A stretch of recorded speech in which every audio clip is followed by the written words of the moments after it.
"Never go to the farm, Catherine. Promise me." Those words, spoken with uncharacteristic intensity, were among the few demands my husband Joshua ever made during our 24 years of marriage. I had always respected his wishes, even when curiosity gnawed at me during those rare moments when he'd mention his Canadian childhood on a property he'd left behind. But now, Joshua was gone, taken by a heart attack that no one, not even me, had seen coming. After 24 years of marriage, I had become a widow at 52 with a bitter daughter and a hollow space in my chest where certainty used to live. "Mrs. Mitchell?" The voice of Joshua's attorney, Mr. Winters, pulled me from my thoughts. We sat in his wood-paneled office 2 weeks after the funeral, the finality of death reduced to paperwork and signatures. "There's one more item. If you're watching, please like and subscribe to the channel and tell me in the comments where in the world you're from." He slid a small box across his desk. Inside lay an antique brass key attached to a maple leaf keychain and a sealed envelope with my name written in Joshua's precise handwriting. "What is this?" I asked, turning the heavy key in my palm. "Your husband purchased a property in Alberta, Canada 3 years ago. According to his instructions, you were only to be informed of its existence after his passing." Mr. Winters adjusted his glasses. "The deed has been transferred to your name. All taxes are paid for the next 5 years. A property? In Canada?" I struggled to process this information. Joshua didn't own any property outside of our home. "It's called Maple Creek Farm. Apparently it was his childhood home, though the deed shows it changed hands several times before he repurchased it. The farm, the place he'd forbidden me to visit, the place that had caused his gentle face to harden whenever it was mentioned. Mrs. Mitchell, there's something else you should know." Mr. Winters lowered his voice. "The property has become quite valuable recently. There have already been inquiries about its availability." "Valuable? It's a farm." "Yes, but according to my information, significant oil deposits were discovered in the region about 18 months ago. Your husband declined multiple offers from energy companies." My head spun with questions. Joshua had never mentioned oil, money, or any property purchase. We'd lived comfortably on his engineering salary and my income as a high school English teacher, but we were hardly wealthy. How had he afforded to buy a farm? And why keep it secret from me? I opened the envelope with trembling fingers. "My dearest Catherine, if you're reading this, then I've left you too soon. I'm sorry. There's so much I should have told you, but couldn't bring myself to face. The farm is yours now. I've spent the last 3 years transforming it from the broken place of my childhood into something beautiful, something worthy of you. I know I made you promise never to go there. I'm releasing you from that promise. In fact, I'm asking you to go, just once, before you decide what to do with it. On the main house's desk is a laptop. The password is the date we met, followed by your maiden name. I love you, Kat, more than you'll ever know. Joshua." I clutched the letter to my chest, tears blurring my vision. Even from beyond the grave, Joshua was full of surprises. "I need to see this place," I said finally. "Of course," Mr. Winters nodded. "But I should warn you, Joshua's family in Canada has contested the will. His brothers claim he was not mentally competent when he repurchased the family property. That's ridiculous. Joshua was the most rational person I've ever known. Nevertheless, they filed legal objections. Given the property's newfound value, it might get complicated." I tucked the key into my pocket, a strange determination settling over me. "I'm going to Canada, Mr. Winters. Today." 48 hours later, after hastily booked flights and a long drive through the Alberta countryside, I found myself standing before imposing wooden gates marked Maple Creek Farm in wrought iron. Beyond stretched a property far larger and more impressive than I had imagined. Rolling hills, stands of maple trees turning gold with autumn, and in the distance, a large farmhouse and several outbuildings, all freshly painted. This was no broken-down family farm. This was an estate. The key turned smoothly in the gate's lock. As I drove up the winding gravel driveway, my heart pounded with anticipation and apprehension. What secrets had Joshua kept here? What part of himself had he hidden from me for all these years? The farmhouse was a stunning 2-story structure with a wide porch and large windows. Nothing about it suggested the pain Joshua had always associated with his childhood home. This place had been loved, restored, reimagined. My hands shook as I inserted the key into the front door. The lock clicked, the door swung open, and I stepped across the threshold into my husband's secret world. What I saw inside made me gasp, my knees weakening as I gripped the doorframe for support. The entryway opened into a soaring great room with exposed beams and a stone fireplace. But it wasn't the architecture that stole my breath. It was the horses. Not real ones, but everywhere I looked, exquisite paintings of horses in full gallop across endless fields, detailed sculptures capturing their power and grace, photographs of magnificent breeds framed in simple black frames. My lifelong passion, the one indulgence Joshua had always supported but never quite understood, surrounded me in a gallery dedicated to my greatest love. And there, on a desk by the window overlooking endless pastures, sat a silver laptop with a single red rose laid across its closed lid. Before I could take another step, the crunch of tires on gravel announced another arrival. Through the front window, I watched a black SUV pull up behind my rental car. 3 men emerged, all bearing the unmistakable Mitchell features that Joshua had carried. Tall frames, dark hair, strong jawlines. The Mitchell brothers had arrived, and from their grim expressions, they hadn't come to welcome the widow to Canada. The men approached the house with the confident stride of people who believed they belonged there. I quickly closed and locked the front door, my heart racing. Through the side window, I watched them pause on the porch, conferring among themselves before the oldest, a silver-haired version of Joshua with harder eyes, rapped sharply on the door. "Mrs. Mitchell, we know you're in there. We should talk." His voice carried the same Canadian accent that had softened Joshua's speech when he was tired or upset. I remained silent, backing away from the door. Joshua's warning about his family had always been vague but emphatic. Now, faced with their unexpected arrival, instinct told me to be cautious. The knocking came again, more insistent. "Catherine, I'm Robert Mitchell, Joshua's older brother. These are our brothers, Alan and David. We're here about the farm." Of course they were. They weren't here about Joshua or to meet the wife their brother had loved for 24 years. They were here about the suddenly valuable property. I glanced at the laptop on the desk. Whatever answers I needed might be there, not with the strangers on the porch. Ignoring the increasingly aggressive knocking, I moved to the desk, opened the computer, and entered the password, Zo5151998 Mitchell. The screen came to life immediately, opening to a folder labeled "For Catherine." Inside were hundreds of video files, each named with a date, starting from 2 weeks ago, the day after his funeral, and extending a full year into the future. With trembling fingers, I clicked the first one. Joshua's face filled the screen. Not the thin, pale version from his final months, but healthy, vibrant, clearly recorded some time ago. He smiled directly into the camera, that crooked grin that had always made my heart skip. "Hello, Kat. If you're watching this, then I'm gone, and you've come to the farm despite my years of making you promise not to." He chuckled softly. "I should have known you wouldn't be able to resist, especially after Winters told you about it." A lump formed in my throat. Even now, he knew me so well. "I've made a video for every day of your first year without me. 1 year of me keeping you company while you grieve. 1 year of explaining everything I should have told you while I was alive." He looked down briefly, then back at the camera with determination. "Starting with why I bought back the farm, I swore I'd never set foot on again." The knocking outside had stopped. Through the window, I could see the men returning to their vehicle, retrieving documents, conferring with stern expressions. Joshua continued, 3 years ago, I was diagnosed with hypertrophic cardiomyopathy, a heart condition I inherited from my father. The doctors gave me 2 to 5 years. I chose not to tell you or Jenna. I didn't want pity, and I didn't want our final years overshadowed by death." His eyes softened. "I wanted to live fully with you until the end, not slowly die in front of you."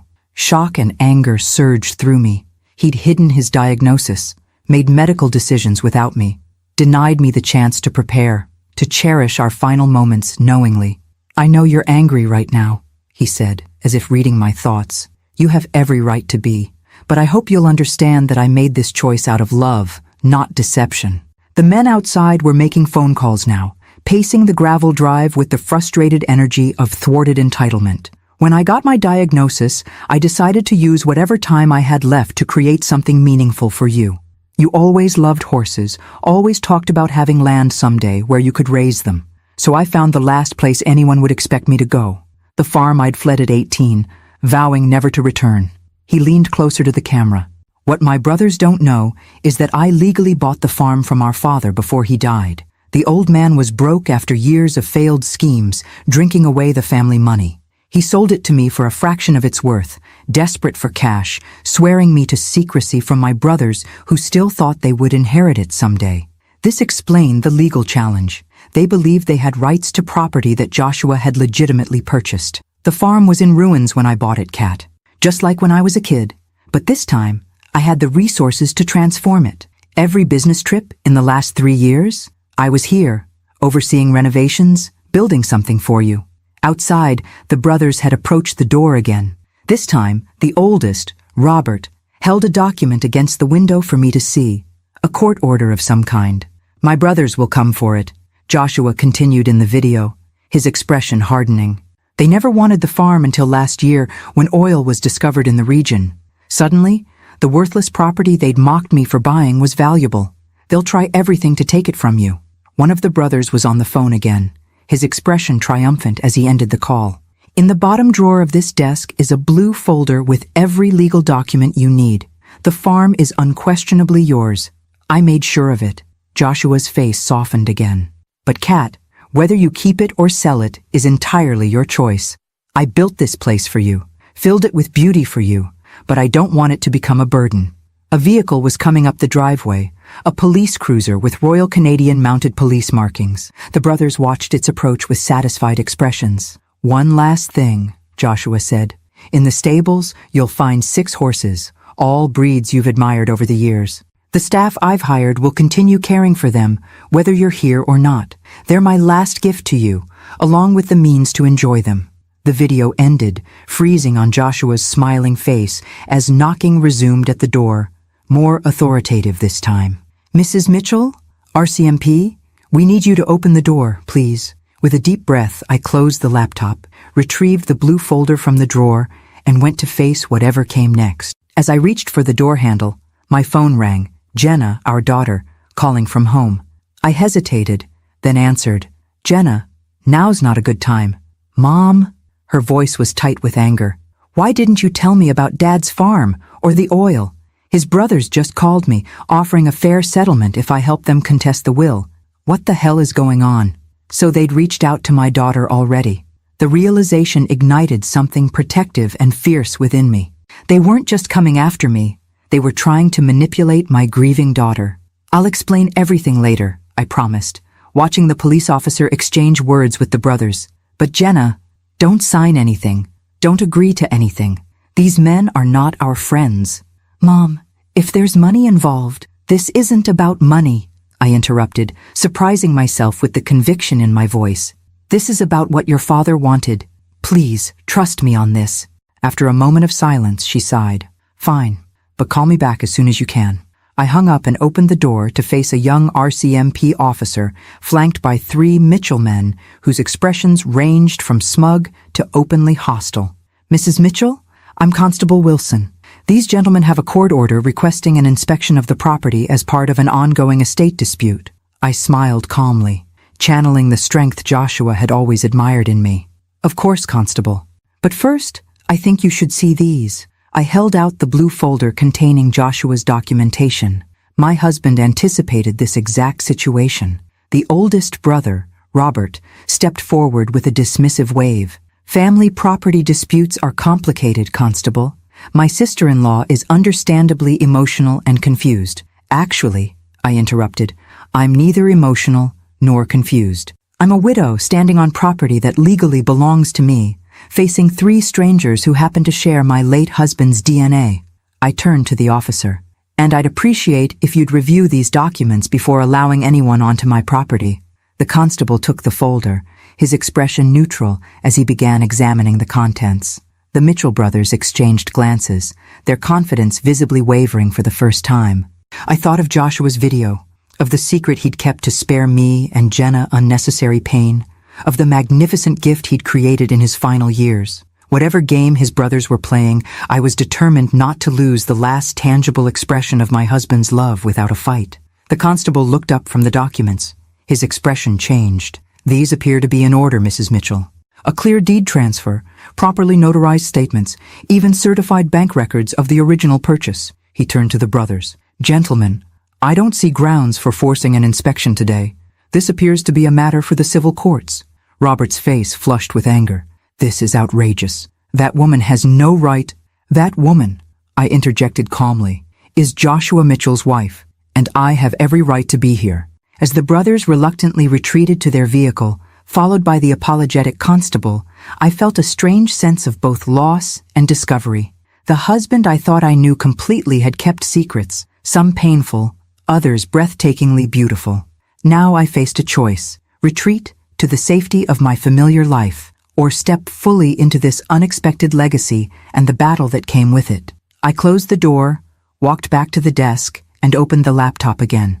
Tomorrow's video awaited, and with it, more pieces of the man I had loved and was only now beginning to fully understand.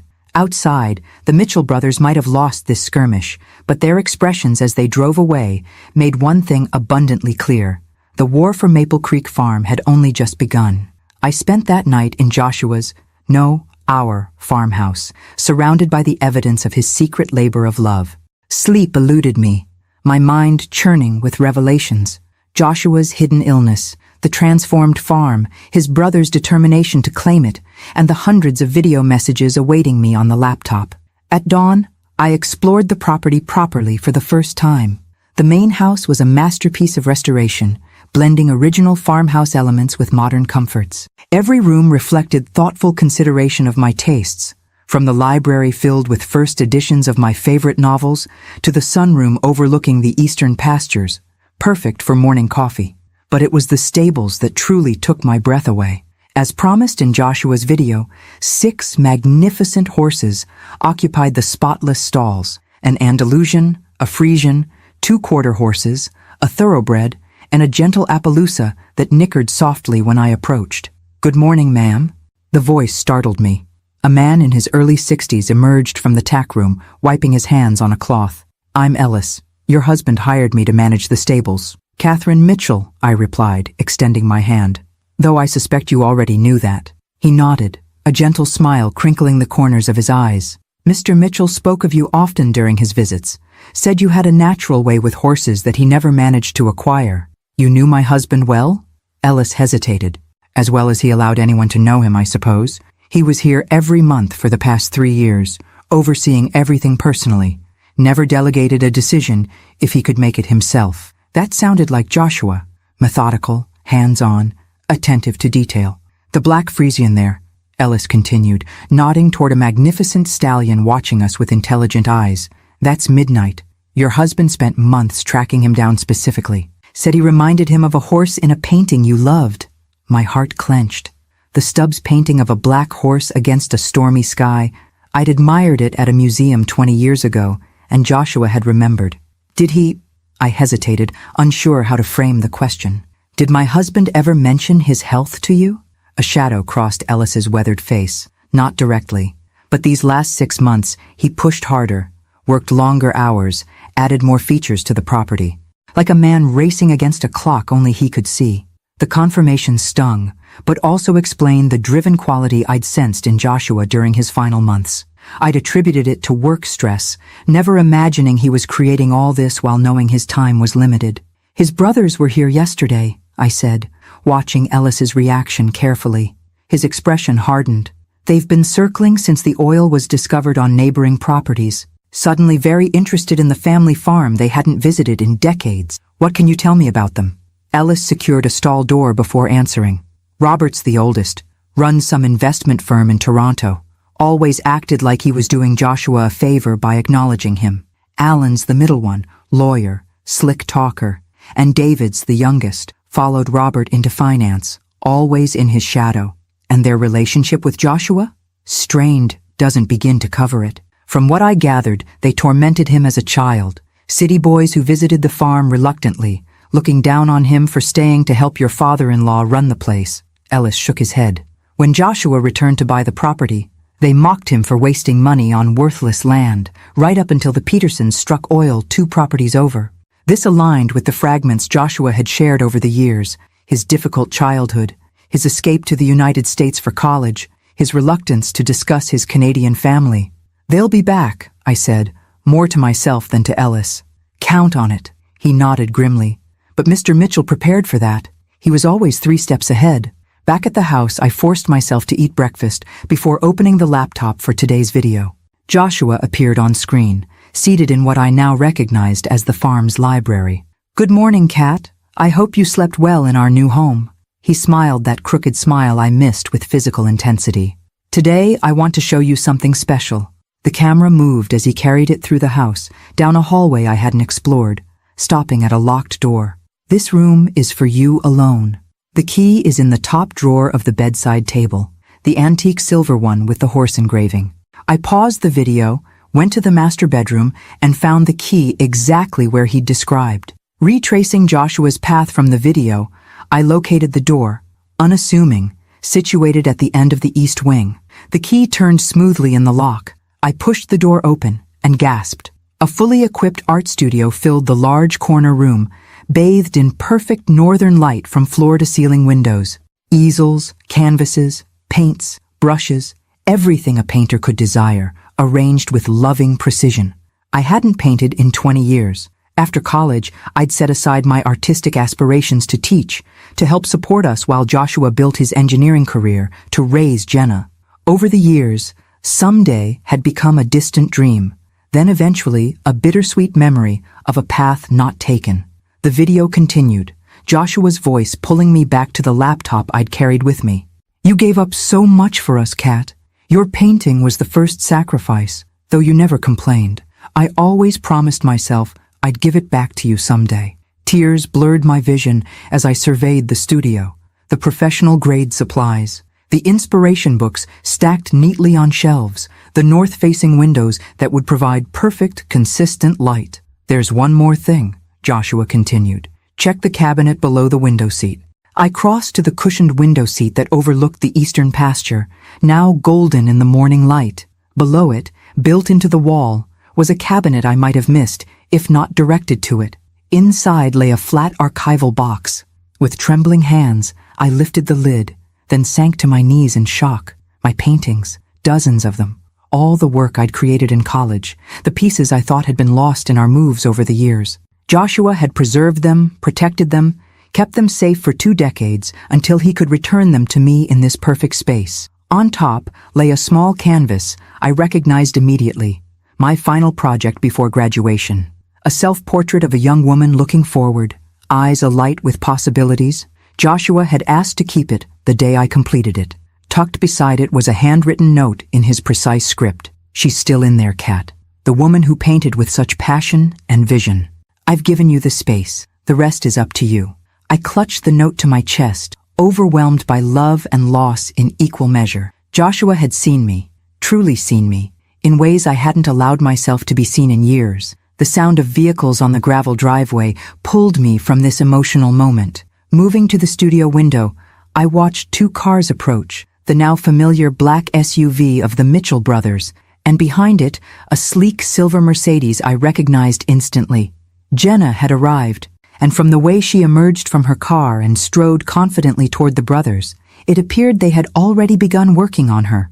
My daughter, Joshua's daughter, with her father's dark hair and my stubborn chin, was smiling and shaking hands with the uncles she'd never met. Whatever fragile peace I'd found in Joshua's posthumous gifts evaporated in the face of this new complication. The battle for Maple Creek Farm had just become significantly more personal. I watched from the window as Jenna exchanged friendly greetings with her uncles, her body language open and receptive. At 27, our daughter had her father's analytical mind and my determination, but lacked Joshua's patience and my caution. She had always been quick to form opinions, slow to revise them. My phone buzzed with a text from her. "Arrived with Uncle Robert and the others. Coming in now. We need to talk." Uncle Robert? They'd known each other less than a day, and already she was claiming family connection. I tucked Joshua's note into my pocket, locked the studio behind me, and went to face this new alliance. They entered without knocking, Jenna using the familiarity of daughter's privilege, the brothers following in her wake like wolves behind a unwitting guide. "Mom!"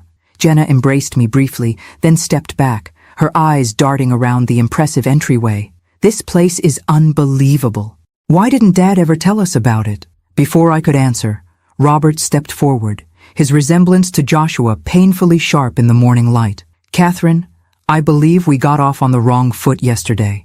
We were surprised by your sudden appearance, just as you were surprised by ours." His conciliatory tone didn't match the calculating look in his eyes. Beside him, Alan and David maintained carefully neutral expressions, though I noticed Alan clutching a leather portfolio that undoubtedly contained legal documents. "Jenna," I said, ignoring Robert completely, "I thought we agreed you wouldn't engage with your father's brothers until we'd had a chance to talk." She flushed slightly. "They called again this morning with a very reasonable proposal. I thought I should at least hear them out in person." Her chin lifted defiantly, the same expression she'd worn as a teenager challenging curfew. "Besides, they're my family too. Family you didn't know existed until yesterday," I reminded her gently. "Only because Dad kept them from us," she countered, "just like he kept this whole place secret. Don't you think that's strange? What else was he hiding?" The question hit uncomfortably close to the revelations in Joshua's videos. He had hidden his illness, his property purchase, his reclamation of his artistic dreams for me. But his reasons had been born of love, not deception. "Your father had complicated relationships with his brothers," I said carefully. "He had reasons for the distance he maintained." Robert gave a dismissive wave. "Ancient history. Siblings clash, especially in difficult families like ours. What matters now is moving forward together." "Exactly," Jenna agreed, with the earnestness of someone who believed they were being perfectly reasonable. "Uncle Robert has explained everything. This farm has been in the Mitchell family for generations. Dad bought it from Grandpa Mitchell, but it was always meant to be shared among the brothers eventually." I suppressed a sigh. They'd been working on her for less than a day, and already she was parroting their version of events. "And the sudden interest in the property wouldn't have anything to do with the oil discovery?" I asked mildly. Alan stepped forward, opening his portfolio. "The mineral rights situation is just one aspect of the complex legal picture. We've prepared a fair settlement offer that honors Joshua's wishes while acknowledging the Mitchell family's historic claim to the property. We're prepared to be very generous," Robert added, placing a grandfatherly hand on Jenna's shoulder. "A 1/3 share to you, Catherine, 1/3 to Jenna, and 1/3 split among us brothers. Everyone wins." Jenna looked at me expectantly, clearly already sold on the proposal. "It makes sense, Mom. We don't need this huge place. We could sell it all, walk away with millions, and Dad's family stays intact." "Your father specifically left this property to me," I said, meeting Robert's gaze steadily. "Not to you, not to his brothers." "Out of confusion and misplaced sentiment," Robert countered smoothly. Joshua wasn't thinking clearly in his final years. A flash of anger burned through me. My husband was perfectly sound of mind until the day he died. Then why all the secrecy? David spoke for the first time, his voice softer than his brother's but no less pointed. Why hide the property purchase from his wife and daughter? Why the elaborate arrangements with the lawyer? These aren't the actions of a man thinking rationally. I thought of the videos, the renovated farm, the art studio, each element meticulously planned as a final gift. Nothing about it suggested confusion or impaired judgment. "Mom," Jenna said, her voice gentler now, "I know this is hard. Dad left you, left both of us, and now we're discovering all these secrets. But this proposal makes financial sense. We'd both be set for life." The door opened behind them, and Ellis appeared, his weathered face concerned. "Everything all right, Mrs. Mitchell?" I saw the vehicles arrive. The brothers turned, clearly annoyed by the interruption. Robert's eyes narrowed. "This is a family matter." "Ellis is my employee," I said firmly. "He's welcome in my home." "Actually," Alan interjected, "his employment status is among the disputed assets pending resolution of our legal claim." Ellis stood his ground. "Mr. Mitchell hired me personally, made me promise to look after the place and Mrs. Mitchell if anything happened to him. We'll be reviewing all staff appointments," Robert said dismissively. "I'd heard enough. I think it's time for you to leave. All of you." I looked pointedly at the brothers, then softened my gaze when it reached Jenna. "Except you, of course. You're always welcome to stay." "You're not even considering their offer?" Jenna asked, incredulous. I'll review any written proposal with my own attorney, I replied, but I won't be pressured in my own home. Robert's mask of conciliation slipped, revealing the hard businessman beneath. This property is worth tens of millions with the oil rights. We can do this amicably, or we can make things very difficult. Is that a threat? I asked, with more calmness than I felt. A reality check, he corrected. You're a school teacher from Minnesota facing a legal battle against opponents with significantly more resources. Joshua may have meant well, but he placed you in an untenable position. I thought of the blue folder with its meticulous documentation, the videos showing Joshua's clear-headed planning, the transformed property that represented his final act of love. I believe my husband knew exactly what he was doing, I said quietly. Now please leave. Jenna, you're welcome to stay for lunch if you'd like. She looked torn, glancing between me and her newly discovered uncles. I think I'll go with them for now. We have more to discuss. She kissed my cheek quickly. Think about the offer, Mom, please. I watched them leave, a hollow feeling expanding in my chest. In just 24 hours, my daughter had been pulled into the orbit of men Joshua had spent his life avoiding. Whatever they were telling her was working. I could see it in her receptive posture, her quick adoption of their perspective. Ellis waited until their vehicles had disappeared down the driveway before speaking. Mrs. Mitchell, there's something you should know. Something your husband asked me not to mention unless absolutely necessary. I turned to him, mentally exhausted, but forcing myself to focus. What is it?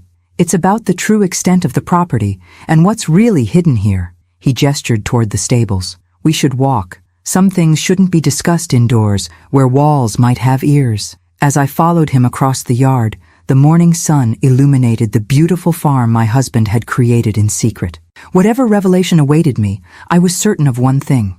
Joshua had anticipated this battle, perhaps even Jenna's vulnerability to his brother's manipulation. The question was whether he had prepared me enough to win a fight I never knew was coming. Ellis led me past the main stables toward a weathered barn I hadn't explored yet.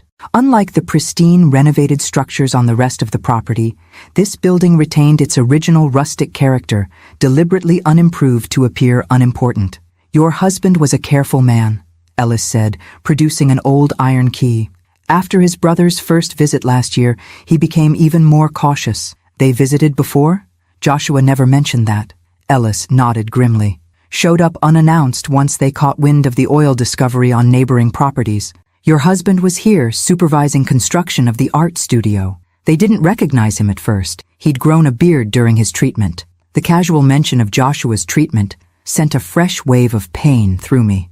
While I'd been obliviously teaching high school literature in Minnesota, my husband had been here, sick, creating this sanctuary while fending off his predatory brothers. What happened? He observed them from a distance, then left without revealing himself. That night, he made changes to the property plans. Ellis unlocked the barn door.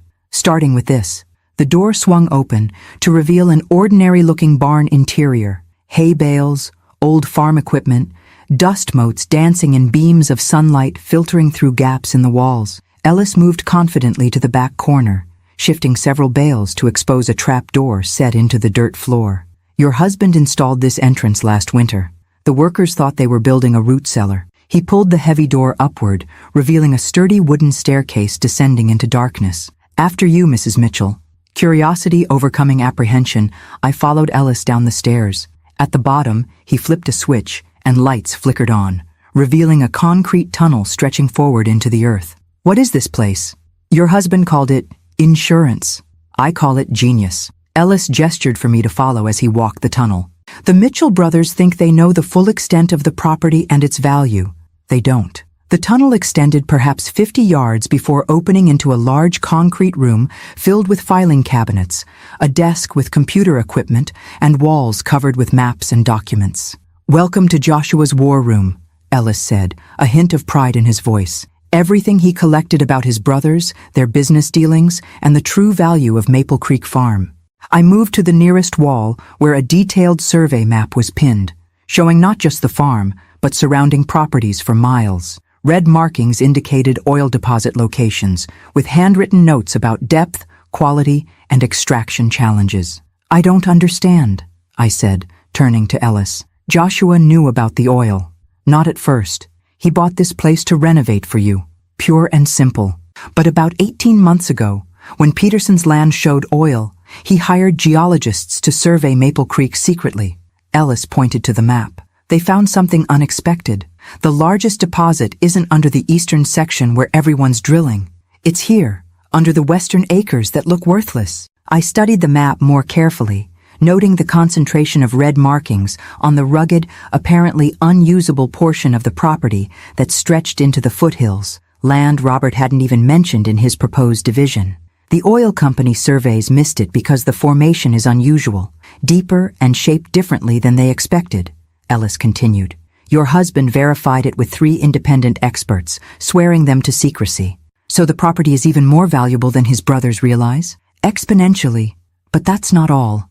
Ellis moved to a filing cabinet, withdrawing a thick folder.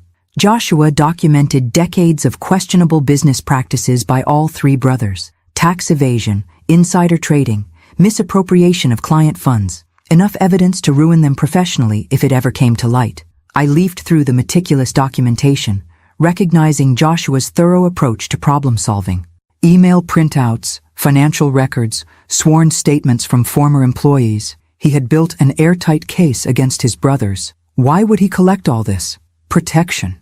Ellis sat at the desk, gesturing for me to take the other chair. He knew they'd come after the farm once he was gone. He wanted you to have leverage. I thought of Robert's smug confidence, Alan's legal maneuvering, their quick work turning Jenna against me.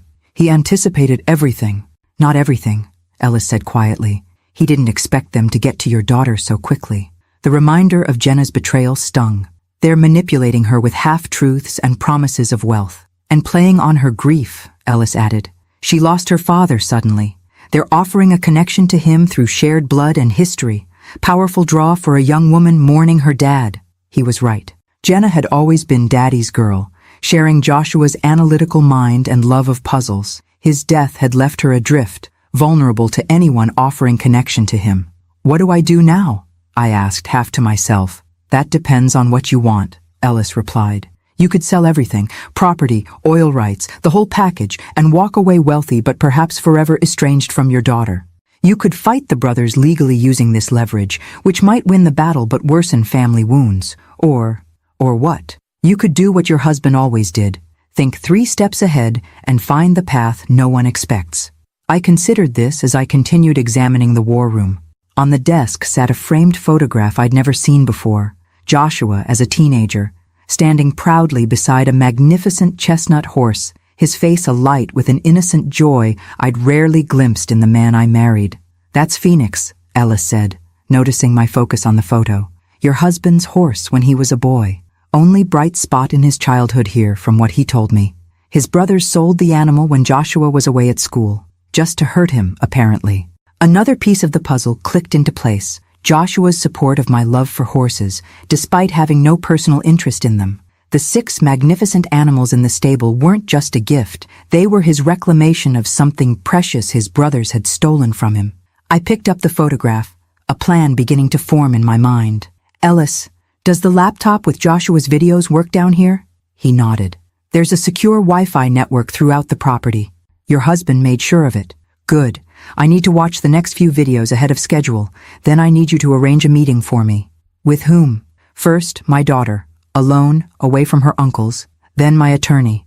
And finally, I glanced at the wall of evidence Joshua had compiled against his brothers. I think I'd like to speak with those oil company representatives who've been making offers on the property. Ellis smiled for the first time since we'd entered the hidden bunker. You're planning something your husband would approve of.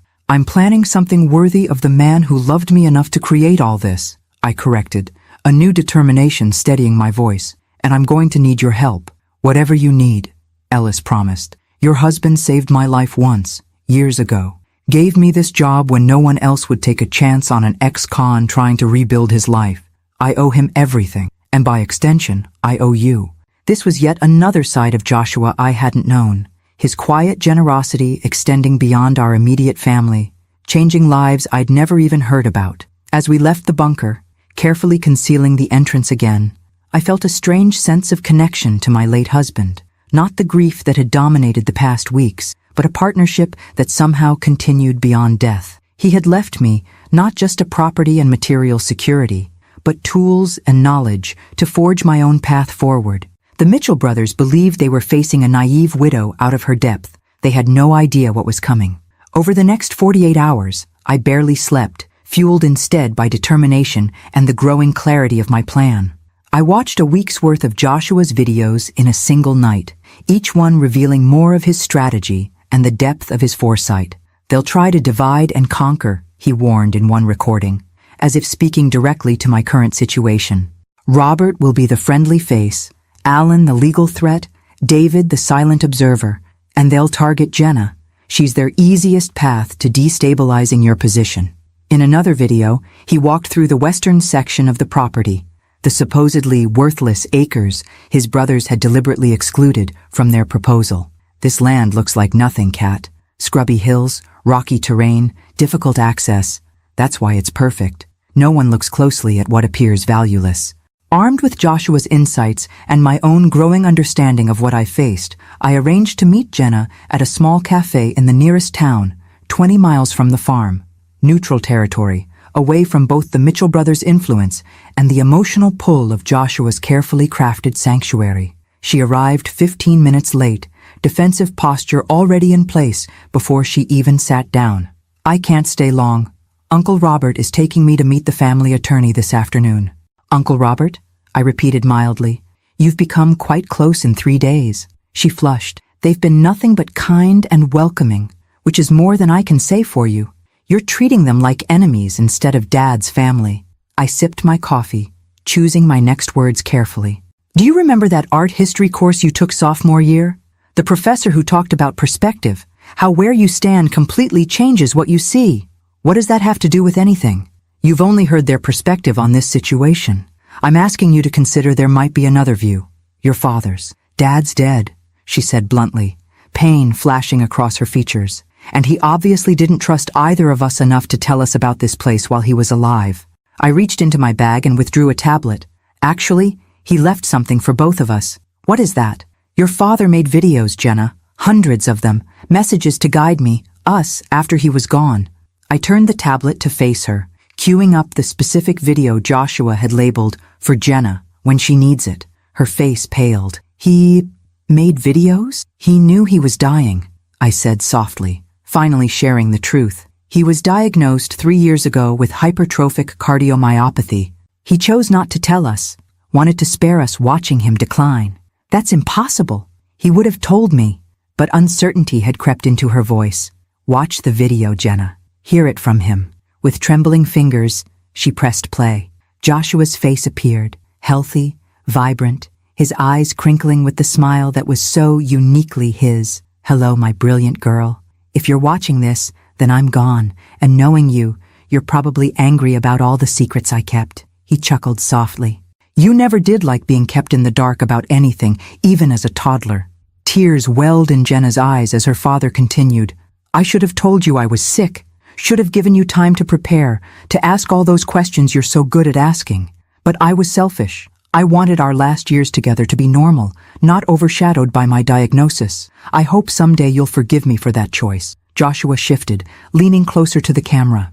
"But there's something else you need to know. Something about my brothers that I've never shared with you. Our estrangement wasn't some petty family squabble, Jenna. They embezzled my portion of our father's estate when I was 19. Used my name on fraudulent documents while I was away at college. When I discovered it and threatened to expose them, they threatened to implicate me as a willing participant." Jenna's hand covered her mouth, her eyes never leaving the screen.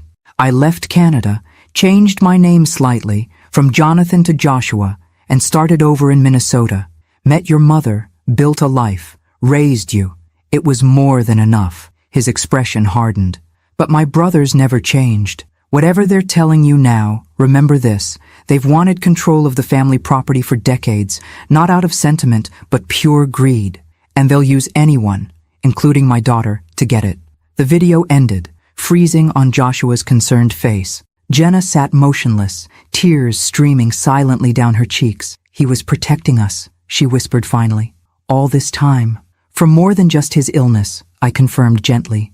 "Your uncles aren't the family connection they're pretending to be. They're opportunists who see you as their easiest path to what they want. She wiped her tears, anger replacing grief in her expression. They've been lying to me, haven't they? About everything. Not everything. The farm is worth millions, that part is true. But they haven't told you about the western section they conveniently excluded from their proposal, or the true extent of the oil deposits there. Understanding dawned in her eyes. They're trying to cheat us. Us, I repeated, hope flickering. Does that mean you're back on my side? Mom, I never left your side. She looked down, ashamed. I wanted to feel connected to Dad through his family. They had stories about him as a kid, photos I'd never seen. I understand, I assured her, reaching across the table to squeeze her hand. Grief makes us vulnerable in ways we can't anticipate. But now, we need to be smarter than they are. Together. Jenna straightened, her expression shifting from devastation to determination, so like her father that my heart ached. What's the plan? I smiled, feeling the first real sense of confidence since this ordeal began.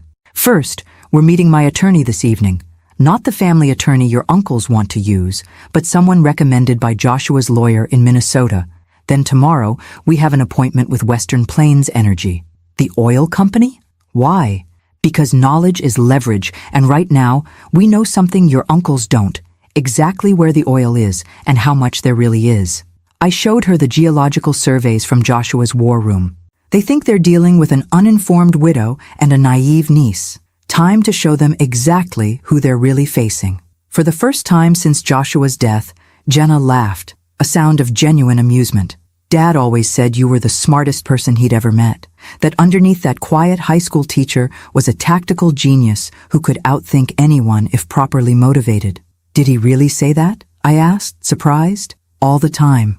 She smiled, wiping away the last of her tears. He also said that the biggest mistake anyone could make was underestimating Catherine Mitchell. As we left the cafe together, I felt a shift in the dynamic of this battle.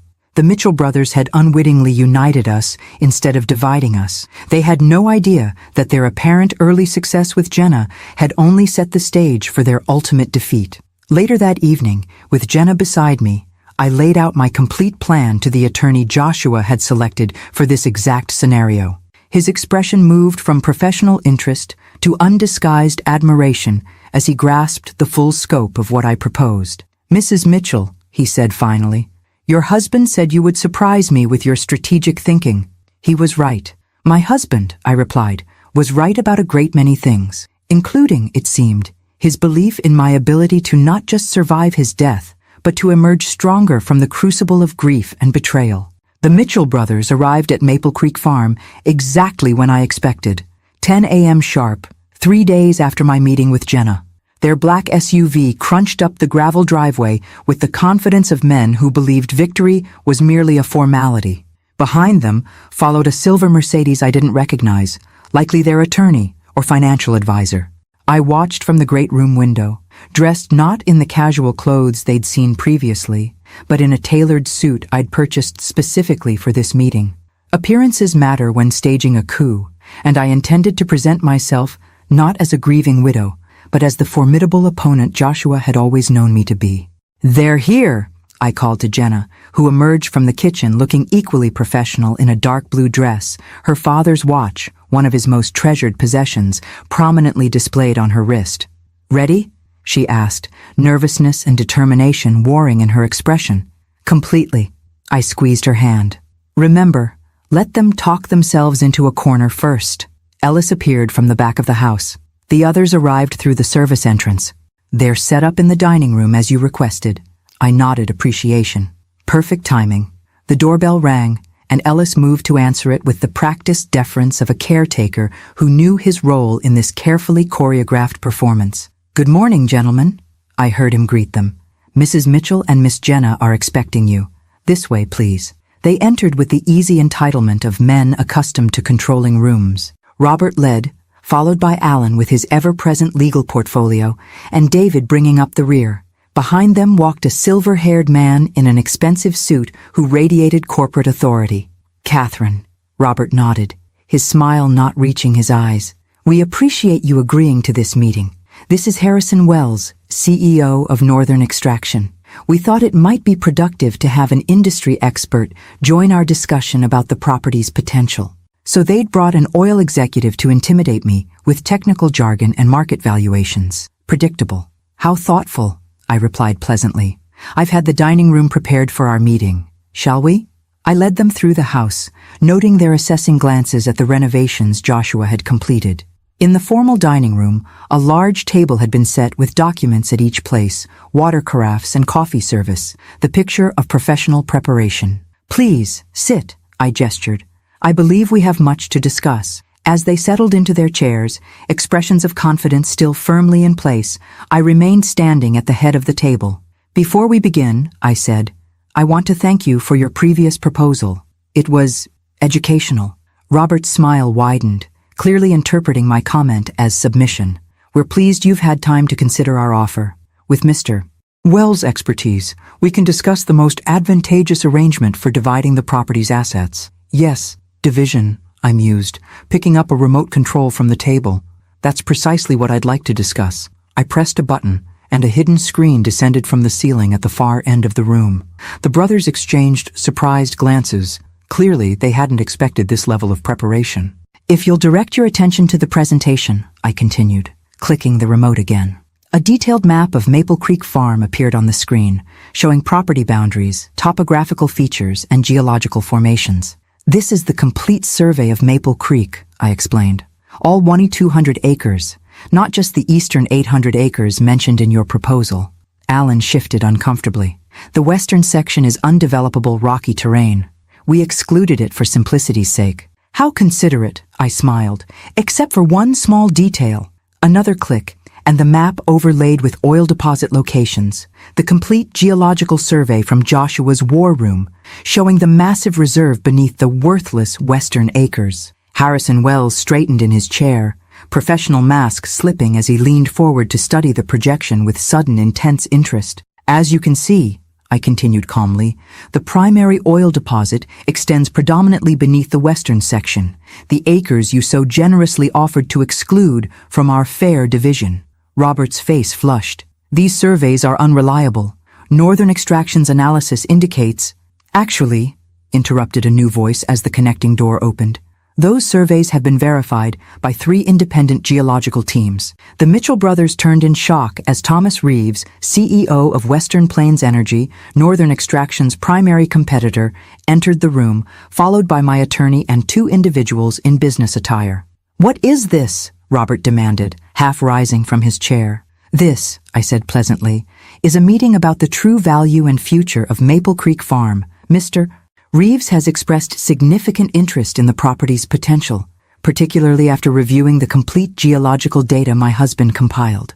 Harrison Wells shot a betrayed glance at the Mitchell brothers. You told me you had exclusive negotiating rights to this property. They don't, my attorney interjected smoothly, placing additional documents on the table. Mrs. Mitchell holds clear, uncontested title to the entire property, including all mineral rights. The documents you've been shown by the Mitchell brothers have no legal standing whatsoever. Robert slammed his hand on the table. This property has been in the Mitchell family for generations. Joshua had a moral obligation. Moral obligations? Jenna spoke for the first time, her voice steady despite her white-knuckled grip on her water glass. Like the moral obligation you had to my father when you stole his inheritance, or forged his signature on loan documents, or threatened to implicate him in your financial crimes if he exposed you? The brothers froze, color draining from their faces. What exactly is she talking about? Harrison Wells asked, looking increasingly uncomfortable. Perhaps these will clarify matters, I said, nodding to my attorney, who distributed sealed envelopes to everyone at the table. Copies of documentation my husband preserved regarding certain historical transactions involving Mitchell family assets. I believe the statute of limitations has expired on some of these matters, but the Canadian financial regulatory authorities might still find others quite interesting. Alan opened his envelope, scanning the contents with increasing alarm. These are private family matters, he sputtered, completely irrelevant to the current discussion. On the contrary, I countered, finally taking my seat at the head of the table. They establish a pattern of fraudulent behavior that directly impacts your credibility in these negotiations. Behavior that continued when you deliberately misled Mr. Wells about your standing to negotiate for this property. The room fell silent as the Mitchell brothers realized the completeness of their exposure. Joshua had documented everything: their historical crimes against him, their recent manipulations, their attempts to seize valuable assets while appearing generous. "What do you want?" Robert finally asked, his confident facade crumbling. "I want you to leave Maple Creek Farm and never return," I stated simply. "I want you to cease all attempts to contest my ownership or manipulate my daughter. In exchange, these documents remain private, viewable only by the people in this room." Harrison Wells stood abruptly. "I believe my company's involvement in this matter has been based on incomplete and potentially fraudulent information. If you'll excuse me, Mrs. Mitchell, I'll be in touch directly regarding any future discussions of mineral rights." He shot a disgusted look at the brothers before exiting. Robert's expression hardened as he watched his oil company ally depart. "You have no idea what you're doing, Catherine. The extraction costs for the western section are prohibitive. The logistics alone—" "Actually," Thomas Reeves interjected, "Western Plains has developed new extraction technology specifically suited to these geological formations. We're prepared to make Mrs. Mitchell an offer that acknowledges both the challenges and the exceptional potential of this property." As the meeting continued, transforming from the Mitchell brothers' planned takeover into my carefully orchestrated counter-offensive, I caught Jenna's eye across the table. Her slight smile conveyed everything: pride, vindication, and the bittersweet acknowledgement that Joshua had prepared us for this moment, even from beyond the grave. By the time the Mitchell brothers departed 2 hours later, defeated, exposed, and legally bound by the settlement agreement my attorney had prepared in advance, the future of Maple Creek Farm had been secured exactly as Joshua had envisioned. Not divided among greedy relatives, not sold to the highest bidder, but preserved as a legacy for the family he had chosen and loved, Jenna and me. As their vehicles disappeared down the driveway, Ellis appeared at my side. "Your husband would be proud," he said quietly. "You outmaneuvered them exactly as he believed you would." I watched the dust settle on the driveway, a strange mix of emotions washing through me: triumph tinged with grief, strength emerging from vulnerability. "We're not finished yet," I replied, thinking of the videos still waiting on Joshua's laptop, the future stretching before us. This was just the first battle, but it was a battle we had decisively won, using weapons Joshua had meticulously prepared and the strength he had always seen in me, even when I couldn't see it in myself. The weeks following the Mitchell brothers' defeat passed in a blur of practical matters: legal documents finalizing our settlement agreement, meetings with Western Plains Energy to structure a mutually beneficial extraction arrangement, and careful inventory of everything Joshua had created at Maple Creek Farm. Jenna stayed with me through it all, her initial resentment about her father's secrets transforming into appreciation for his foresight.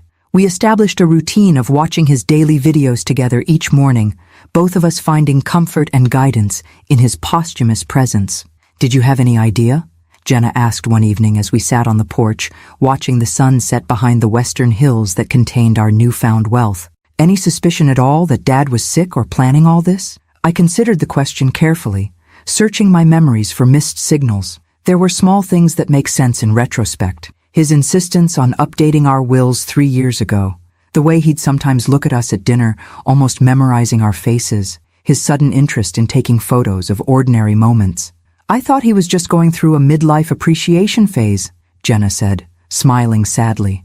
"In a way, he was, just not for the reasons we assumed." I sipped my tea, remembering. The biggest change was how he stopped putting things off. "Your father was always a someday person about personal matters. Someday we'd take that trip to Europe, someday he'd learn to sail, someday we'd renovate the kitchen."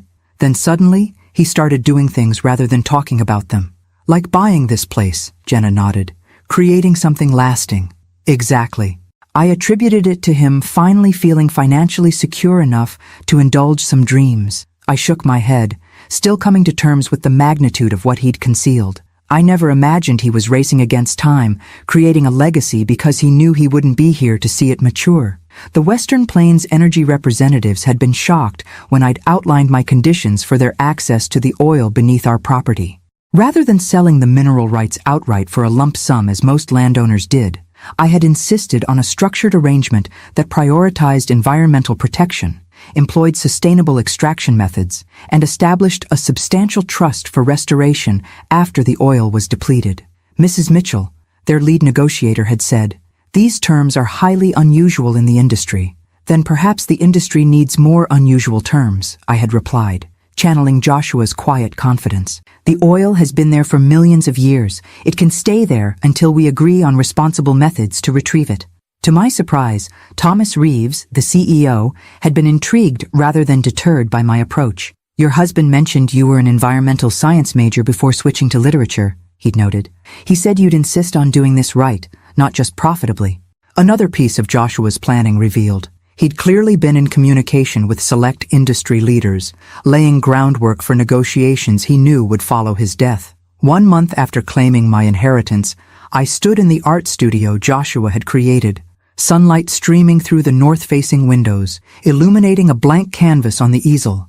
After decades away from painting, I had finally picked up a brush again, hesitantly at first, then with growing confidence. Today's subject waited patiently in the paddock, visible through the studio windows. Midnight, the magnificent Frisian stallion Joshua had purchased, because he reminded him of a painting I'd admired 20 years earlier. Ellis had been teaching me to ride again, my middle-aged body protesting, then adapting to the forgotten rhythms of horsemanship. "Mom?" Jenna appeared in the doorway, laptop in hand. "Today's video is different. I think you should see it alone." I set down my paintbrush, curious. We had fallen into the routine of watching Joshua's daily messages together over breakfast, finding comfort in the shared experience. Different how? It's marked specifically for month 2, day 15. He titled it, "When Catherine Starts Painting Again." She handed me the computer with a gentle smile. He knew you would, eventually. Alone in the studio, surrounded by the tools of a passion I was rediscovering, I opened the laptop and pressed play. Joshua appeared, seated in this very room before any of the art supplies had been installed, the space bare except for the magnificent windows. "Hello, my love," he began, his smile warm and intimate. "If you're watching this, you've found your way back to your art, back to the passion you set aside for our family all those years ago." I touched the screen gently, tears welling in my eyes. "I've been thinking a lot about legacy," he continued. "What we leave behind, what marks we make on the world. Most people think of legacy in terms of children or wealth or accomplishment, but there's another kind of legacy, the enabling of possibility in those we love." He gestured to the empty room around him.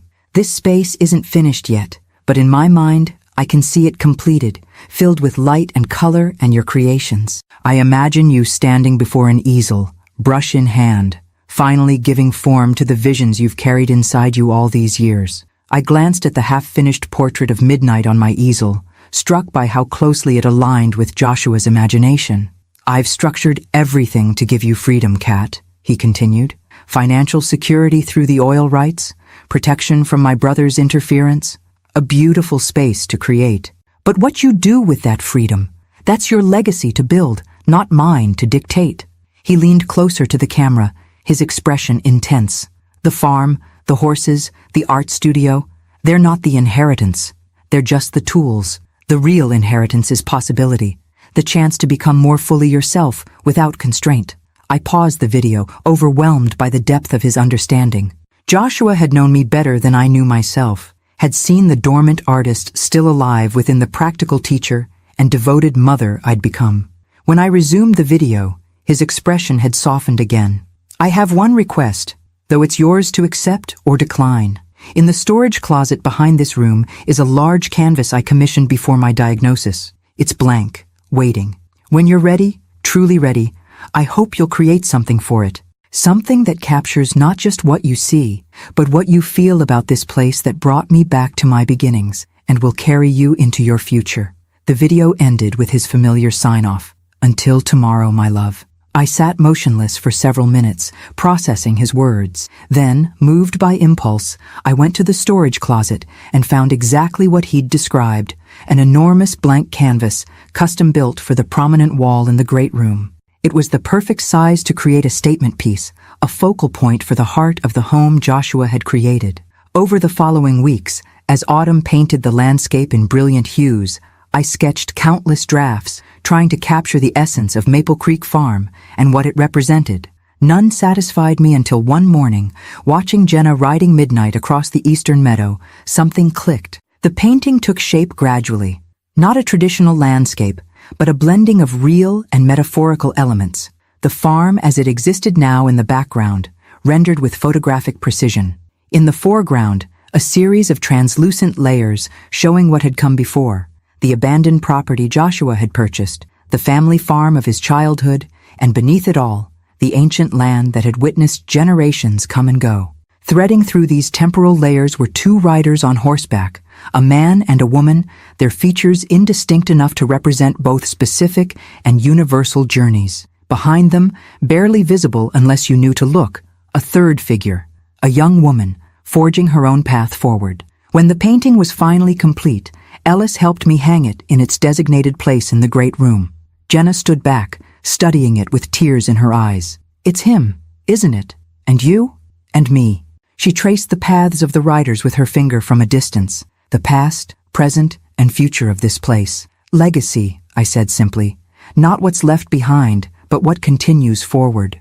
That evening, as I watched the sunset from the porch of what was now truly my home, I felt Joshua's presence not as a ghost or memory, but as a continuing partnership. He had given me not just material security, but a framework for reinvention, the freedom to discover who Catherine Mitchell might become when unconstrained by circumstance.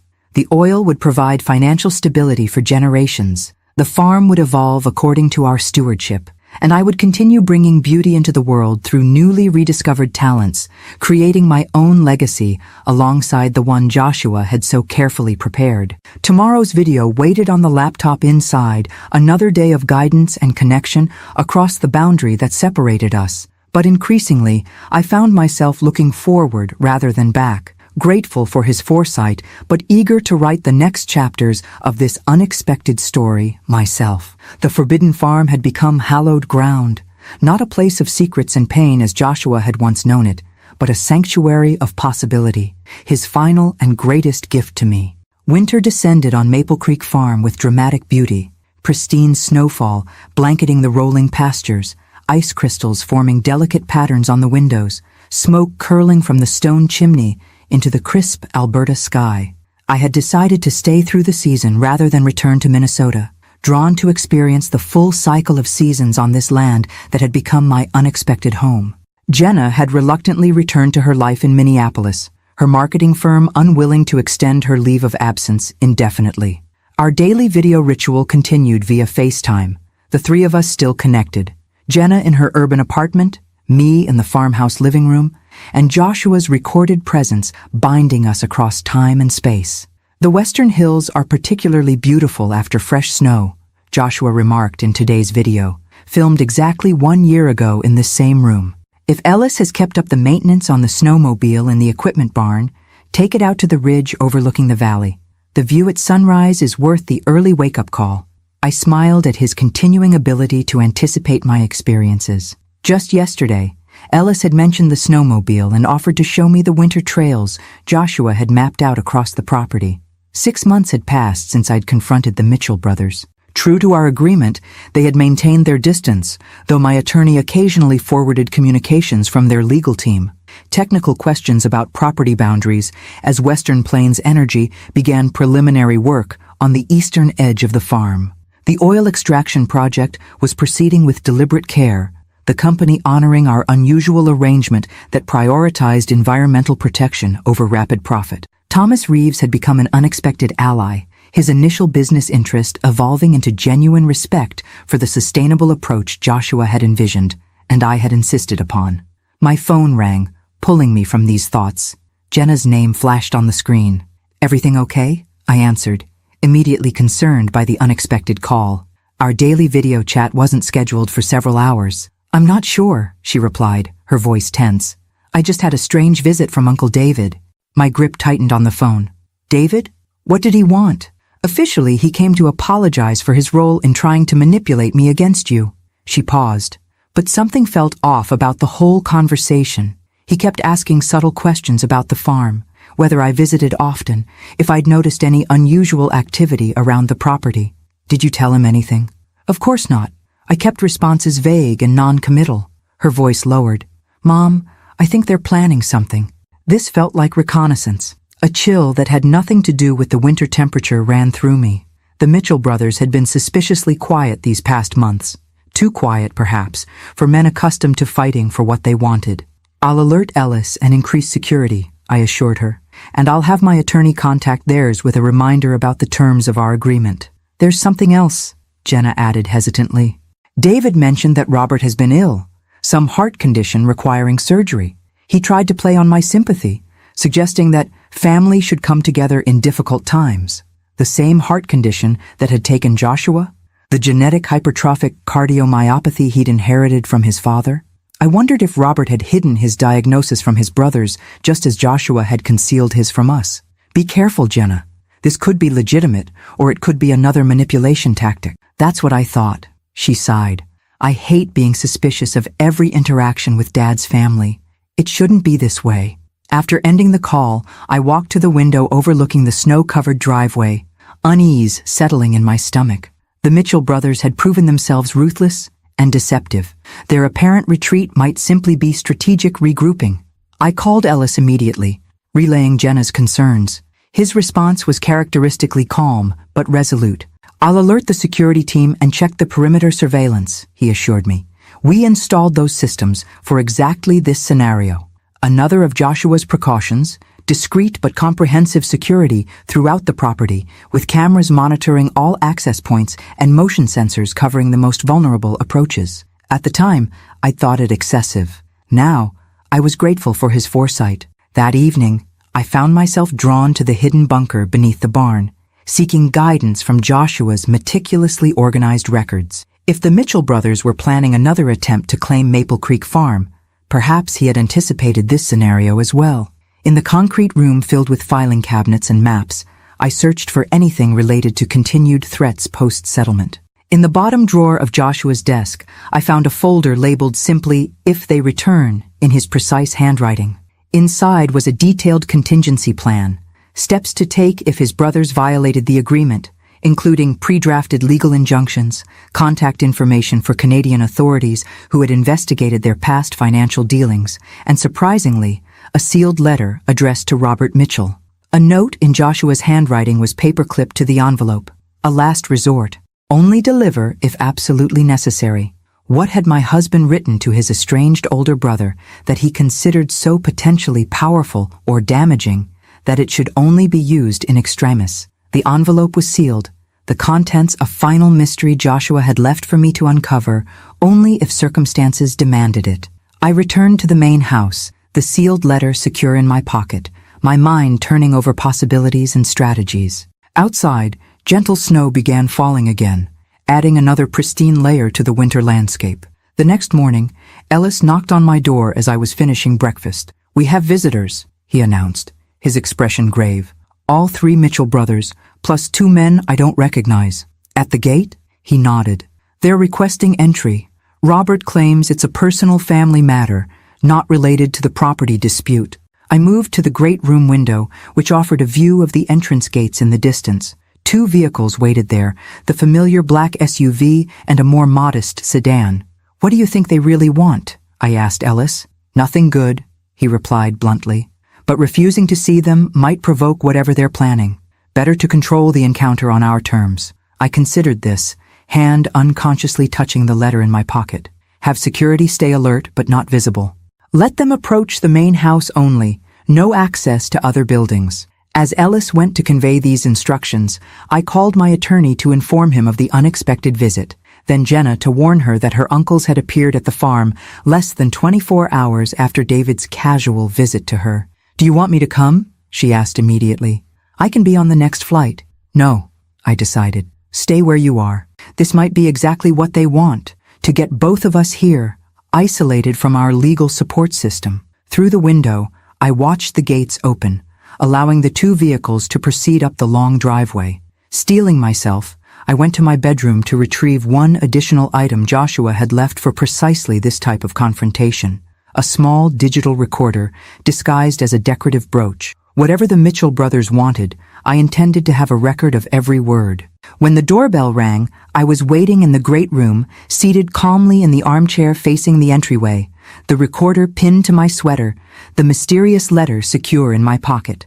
Ellis answered the door with professional courtesy, ushering in our unwelcome visitors. Robert entered first, looking noticeably thinner than at our last encounter, his complexion grayish beneath his tan. Alan and David followed, their expressions carefully neutral. The two strangers brought up the rear, one carrying a medical bag, suggesting he was a physician, the other holding a leather portfolio, similar to those favored by legal professionals. "Catherine," Robert nodded in greeting, his voice lacking its usual commanding tone. "Thank you for seeing us without an appointment." "Family always seems to arrive unexpectedly," I replied mildly. "Please sit." "Ellis, would you bring coffee for our guests?" As they arranged themselves on the sofas opposite my chair, I noted the tension in their postures, the way Alan kept glancing at Robert with poorly concealed concern. Whatever had brought them here, it centered on the eldest Mitchell. "I'll be direct," Robert began once Ellis had departed for the kitchen. "I've been diagnosed with the same heart condition that took Joshua, hypertrophic cardiomyopathy. It runs in the family." So Jenna's information had been accurate. I maintained a neutral expression, waiting for him to continue.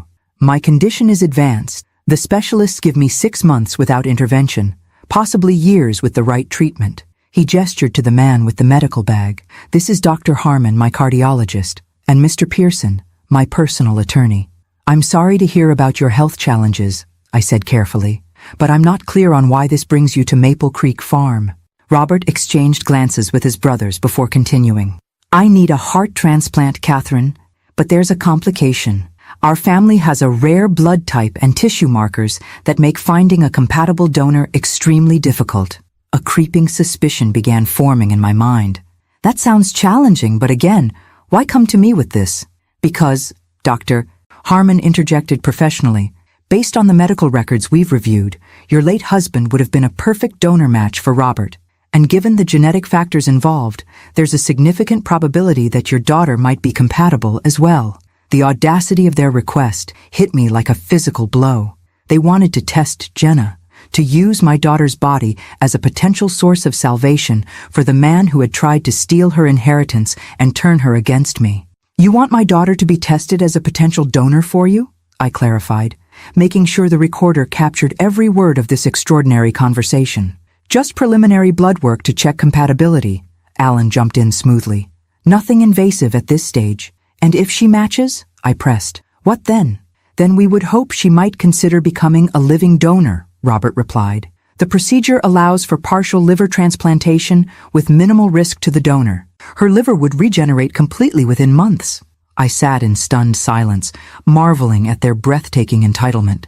After attempting to manipulate, deceive, and defraud us, they now expected my daughter to undergo major surgery for a man she barely knew, a man who had tried to turn her against her own mother. "Let me understand correctly," I said finally, my voice steady despite my internal turmoil. "You tried to steal this property from me, attempted to turn my daughter against me with lies and half-truths, and now you're here asking if she'll undergo surgery to save your life?" Robert at least had the grace to look uncomfortable. "I understand how this appears, but we're still family, Catherine. Blood connects us, whether we choose it or not." "Blood," I repeated thoughtfully, remembering Joshua's videos, his painful history with these men, his determination to protect Jenna and me from their toxic influence. "You're right about one thing, Robert. Blood does connect us, but not in the way you think." I withdrew the sealed letter from my pocket, noting the flash of recognition in Robert's eyes. "Joshua left this for you," I said, holding it just out of his reach, with instructions to deliver it only if absolutely necessary. "I believe this qualifies." Robert stared at the sealed envelope in my hand, recognition and apprehension flickering across his drawn features. "Joshua wrote to me?" Apparently he anticipated that even a legal settlement wouldn't keep you away permanently.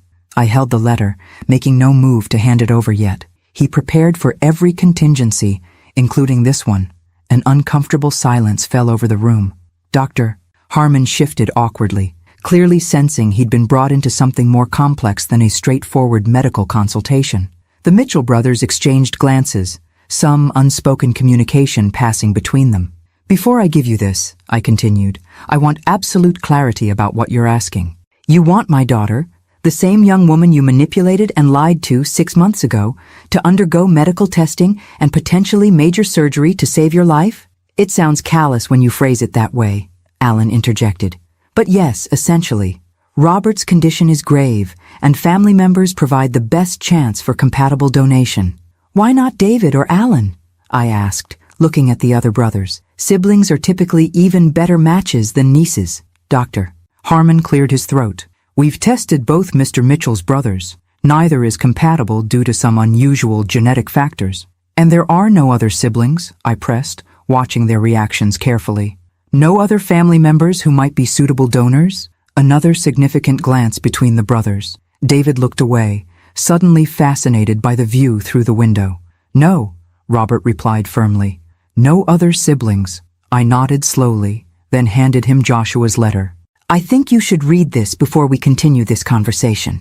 With slightly trembling hands, Robert broke the seal and unfolded the pages inside. His eyes moved across the first few lines, then widened in shock. Color drained from his face as he continued reading, the pages shaking visibly in his grasp. Alan leaned forward. Robert, what is it? But Robert didn't respond, completely absorbed in Joshua's words. When he finally looked up, his expression had transformed. The confident businessman replaced by a man confronting ghosts he'd thought long buried. How long have you known? He asked me hoarsely. I only know that Joshua left this for you, with instructions that it contained information you might need someday. I met his gaze steadily. What exactly did my husband write? Robert handed the letter to Alan, who began reading with David looking over his shoulder. Their expressions shifted in near unison from curiosity to disbelief, to something approaching horror. This can't be true, Alan said finally, looking at Robert. Father would have told us. Would he? Robert laughed bitterly. The same father who pitted us against each other our entire lives? Who played favorites depending on his mood? Who took pleasure in holding secrets over our heads? I watched this exchange with growing curiosity. Whatever Joshua had revealed in that letter had clearly shaken the brothers to their core. Perhaps, I suggested quietly, someone should tell me what my husband wrote. Robert seemed to remember my presence, his gaze refocusing on me with new awareness. Joshua wasn't our half-brother. He was our full brother. This made no sense. I don't understand. Joshua told me your father remarried after your mother died giving birth to him. That's why there was such an age gap between you. That was the story we all believed, Robert confirmed. But according to this letter, Joshua discovered the truth while researching his heart condition. Our mother didn't die in childbirth. She left our father when Joshua was an infant, unable to tolerate his abusive behavior any longer. Father created the story about her death to avoid the scandal of abandonment and to punish her by erasing her completely. But that's not all, Alan continued, his legal precision reasserting itself even through his shock. Joshua discovered that our father had another family, a relationship that began before our mother left and continued for decades after. A woman in Saskatoon with whom he had 2 more children. Now I understood the significance. 2 more Mitchell siblings. A brother and sister, both in their 40s now, Robert confirmed, scanning the letter again. Both sharing our rare blood type and genetic markers, according to medical records Joshua somehow obtained. And likely unaware of their connection to you, I surmised, the pieces falling into place. Joshua found them, but didn't contact them, did he? He simply confirmed their existence and medical compatibility. Robert nodded slowly. According to this, he even had their contact information verified annually through a private investigator, ensuring it remained current. In case one of you ever needed what you're asking of Jenna now, I finished for him. A compatible donor from family you never acknowledged. The irony was breathtaking. The Mitchell brothers had come to ask my daughter, the niece they had tried to manipulate and defraud, for potentially life-saving organ donation, while completely unknown siblings existed who might provide the same medical match. There's more, David said quietly, having taken the letter from Alan. Joshua writes that he only discovered all this after his own diagnosis. He was already planning Maple Creek Farm for you, Catherine, but learning about these other siblings solidified his resolve to break completely from the Mitchell family legacy of secrets and manipulation. He writes that he wanted to create something honest and transparent to leave behind, something built on love rather than obligation. Tears pricked at my eyes as I recognized my husband's values in those words. Even from beyond the grave, he was teaching all of us about integrity and truth. "So," I said finally, "it seems you have alternatives to approaching my daughter. Two half-siblings who share your medical markers. Strangers," Robert protested weakly. "We don't even know these people." "And whose fault is that?" I countered. "Your father chose to keep them secret. You and your brothers chose to treat Joshua as less worthy than yourselves. Now you face the consequences of those choices." "Doctor," Harmon cleared his throat again, "forgive me, but from a medical perspective, any potential donor should be contacted quickly. Mr. Mitchell's condition is deteriorating rapidly." I considered the man before me, Robert Mitchell, once powerful and intimidating, now diminished by illness and the collapse of his family mythology. Despite everything he had done, I couldn't find satisfaction in his suffering. Joshua wouldn't have wanted that. "The contact information for your half-siblings," I said. "Is it included in the letter?" Robert nodded mutely. "Then I suggest you begin there," I told him. "Not with demands, but with humility and truth. Tell them who you are, explain your medical situation, and give them the choice that should be theirs to make, just as such a choice would be Jenna's alone. Not mine, not yours, if you had approached her with honesty from the beginning." "And if they refuse?" Alan asked. "Then Jenna can decide for herself if she wishes to be tested," I replied. "But she'll make that decision with complete knowledge of all facts and alternatives. No manipulation, no pressure, no lies." The Mitchell brothers absorbed this in silence, the family resemblance between them and my late husband suddenly more apparent in their chastened expressions. Joshua had had their same strong jawline, the same deep-set eyes, features I now noticed with new clarity. "We'll go," Robert said finally, rising with effort from the sofa. "Thank you for this." He gestured to the letter, which David carefully folded and returned to the envelope.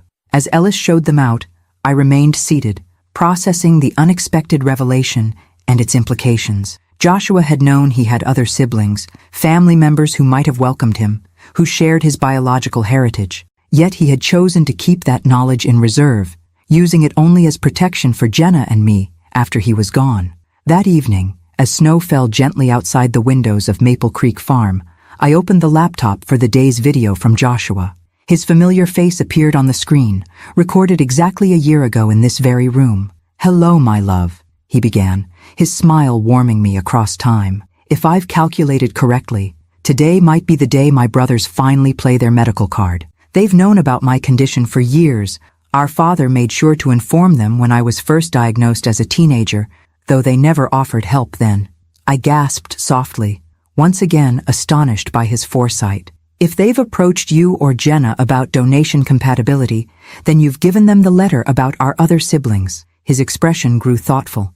"I considered contacting them myself many times over the years, but their lives were established, their family complete. I question my right to disrupt that with ancient history and biological connections that might mean nothing to them." He leaned closer to the camera. "The truth is, Kat, family isn't about blood. It's about choice. I chose you and Jenna as my family. I hope whoever Robert and the others approach will be allowed the same freedom of choice, to help or not, to connect or not, without manipulation or obligation." As the video continued, Joshua sharing his thoughts on family and legacy with characteristic thoughtfulness, I felt a sense of completion settling over me. The Mitchell brothers had come seeking to use Jenna as a means to an end, just as they had always used Joshua. Instead, they had been forced to confront the tangled web of secrets their father had woven and the consequences of their own choices. Whether they would reach out to their newly discovered siblings with genuine openness or the same manipulative tactics they'd always employed remained to be seen. But that was no longer my concern, or Joshua's, or Jenna's. We had broken free of the toxic Mitchell family dynamics, claiming our own legacy through Maple Creek Farm and the life we were building here. Joshua had transformed his childhood prison into my sanctuary, his painful past into my promising future. The forbidden farm had become hallowed ground indeed, not because of the oil beneath its soil or the financial security it provided, but because it represented Joshua's final triumph over the family that had rejected him and the lasting love that had sustained him. Spring would come again to Maple Creek Farm. The horses would run in green pastures, Oil would be carefully extracted from the western hills, and I would continue creating art in the studio my husband had designed. Jenna would visit when she could, perhaps bringing children of her own someday to ride horses and explore the land their grandfather had reclaimed. And Joshua would remain present in the legacy he had so carefully crafted, not just in the daily videos that would eventually end, but in every corner of this place that reflected his love, his foresight, and his determination that the mistakes of the past would not dictate the shape of the future. The forbidden had become the cherished. The secret had become the celebrated. And I, Catherine Mitchell, had become the caretaker of a legacy built not on obligation or blood, but on the purest foundation of all, love freely given and gratefully received. Until tomorrow, my love, Joshua said, as the day's video concluded. Until tomorrow, I whispered back, knowing that while tomorrow would bring a new video, a new message from the past, it would also bring me one day closer to the future I was now creating, inspired by his example, but shaped by my own emerging strength. The legacy of Maple Creek Farm continued, no longer forbidden, but forever transformed. Thank you very much for watching. Share with those who also like stories, subscribe, and tell me in the comments if you liked my story. Cheers.